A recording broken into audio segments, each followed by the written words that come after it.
যে কেউ কেউ বলছে যে বাংলাদেশ অচল করে দিবে। এই ব্যাপারে আমি একটা জিনিস বলতে চাই যে বাংলাদেশের মানুষ একতাবদ্ধ হয়ে একটা সিদ্ধান্ত গত বছর নিয়েছে। এই সিদ্ধান্তের আলোকে বাংলাদেশের যাদেরকে আমরা ফ্যাসিস্ট শক্তি বলি, সেই ফ্যাসিস্ট শক্তির পরাজয় হয়েছে।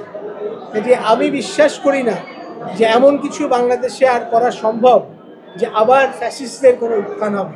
বাংলাদেশের মানুষ একটা ফ্যাসিস্ট ব্যবস্থা, একটা স্বৈরাচার ব্যবস্থাকে চিরদিনের জন্য বিদায় করার জন্যই কিন্তু এই এত রক্ত দিয়েছে এবং এত বছর ধরে সংগ্রাম করেছে। টানা তৃতীয়বার অর্জন করেছে দেশের সেরা সুপার ব্র্যান্ড স্বীকৃতি বসুন্ধরা টিস্যু। আমি বিশ্বাস করি ইনশাআল্লাহ আমরা গণতন্ত্রের দিকে এগিয়ে যাচ্ছি এবং আমরা গণতন্ত্রকামী হিসেবেই, দেশ হিসেবেই নিজেদেরকে সারা বিশ্বে ইনশাআল্লাহ পরিচিত করব। কাজে কোনো অবস্থাতেই আমাদের গণতন্ত্রের পথযাত্রাকে কেউ বন্ধ করতে পারবে বলে আমি ইনশাআল্লাহ বিশ্বাস করি না।